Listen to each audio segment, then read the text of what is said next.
Alright everyone, now we have a political temper tantrum to talk about. John Fetterman is blaming the captioning software used at the debate between him and Mehmet Oz the other day as an excuse for his poor debate performance. Now on the surface the story is, well, Fetterman did a great job. Yeah, Mehmet Oz lies on TV. Ha ha ha, what a funny quip. Just ignore the dozens of times that John Fetterman clearly had no clue what he was talking about. Or his 180 on fracking. Or his statement that he won't release his medical records. Don't worry, everyone, I'm just fine, he says, slurring his words occasionally while delivering such a message, but there's no cognitive issue. It's just aphasia. But now, they've got this next layer of cope, and the funny part is that the company that did the captioning for the debates weighed in on this immediately and said, no, you had a chance to review all of the captions multiple times. You didn't appear to have an issue with anything. Your staff looked at it, your aides looked at it. They didn't seem to have a fucking problem with it. Why are you rambling about this now? And they called it regrettable. That's usually a disdainful smackdown of a statement within politics. It's regrettable that my opponent said this. It's regrettable that my opponent believes this. It's regrettable that Mr. X has this particular belief. It's regrettable that John Fetterman can't accept the fact that he's just not a good debater. The thing is, even if he had not had a stroke, he probably would not have performed well at the debate because he's all over the place with regards to issues, especially fracking. He's all over the place. He doesn't understand economics. He's a 90s Democrat, basically, stuck in the modern era. He's like a lumbering Neanderthal when it comes to economic data and things like that. Mehmet Oz is a sleazy on-TV personality. Yeah, absolutely. Mehmet Oz does lie frequently. I'm not enamored to him at all. But watching the debate, or even just clips of the debate, it's the tale of two individuals that are widely disparate when it comes to their understanding of the major issues that Americans care about, namely economic issues, with Fetterman continuously pivoting to secondary issues like abortion that don't really register a political pulse at the moment. And then he has his verbal problems. To blame the captioning system, when the captioning is there, available to be seen by him and by his campaign for practice before the debate even happens, is absolutely ludicrous. The idea was, well, it was full of mistakes and misspelled words, so I couldn't always understand what was happening. That's bullshit. You reviewed the captioning. You specifically reviewed it beforehand. You knew that the captioning system worked. You had, by the way, I think he had an extra opportunity and decided not to take it to have one final practice run. I think they planned for 3 and he only did 2 or something like that. So, I mean, it's complete sour grapes. It's a deflection. And you have the whole legacy media right now covering for Fetterman. They are aware of the fact that he takes a hit by getting up on stage and having so many issues. Even if you do not like Mehmet Oz, and I would be in that camp myself, Oz, to his credit, does not have that particular issue.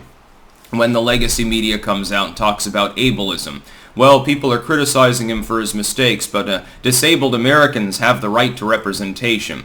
No, you do not have the right to unilaterally demand that you get elected to an office where you're going to have to make speeches regularly and read through hundreds of pages of legalese and understand what you're reading if you have a cognitive issue that prevents you from doing so. I like it when Tiedrick and all of these others, they love making the comparison, well, John Fetterman will get better with time, but Mehmet Oz can never improve because he's just a sleazebag.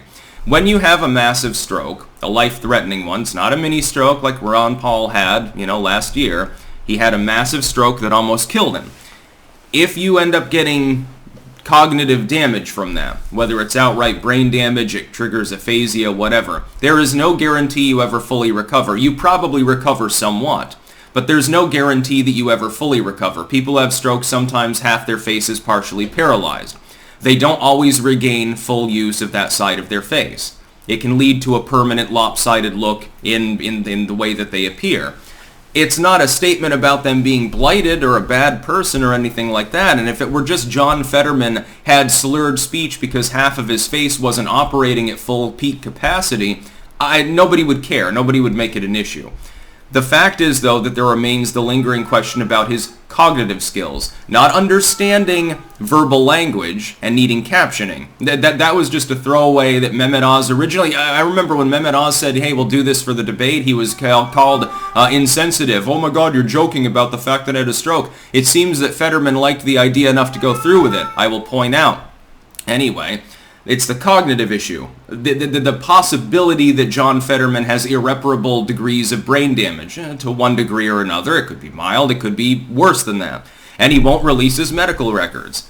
His debate loss was due to the aphasia, in part, and again, possibly other cognitive issues. It had nothing to do with the captioning system. There are actually media sources that are repeating this as though it's true. They're not, by the way, putting out the countermanding of it by the company itself that created the captioning system, in which they say, look, Fetterman reviewed it himself. He was literally there and had no issue with it and had the opportunity to review it a third time, and he chose not to take it. He clearly was fully comfortable with the captioning that was going on.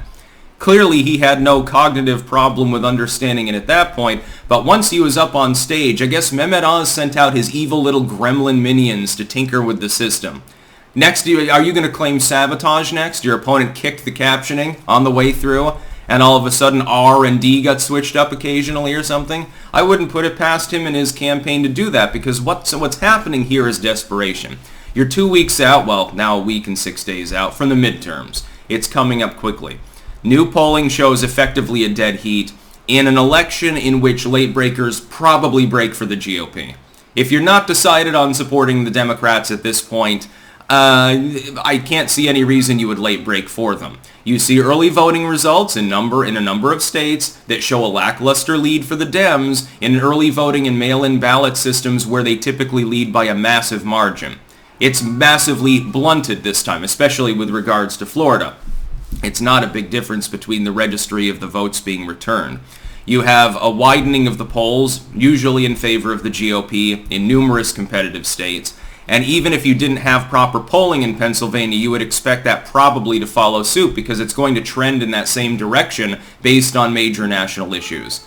Mainly things like gas prices, the economy at large, inflation, which, is quite stubborn at the moment, leading to the Fed taking drastic action. Could collapse the economy. Biden basically preemptively warned you that would happen in order to pass the buck. Now they're prepping to blame the Republicans after midterms if they take the House.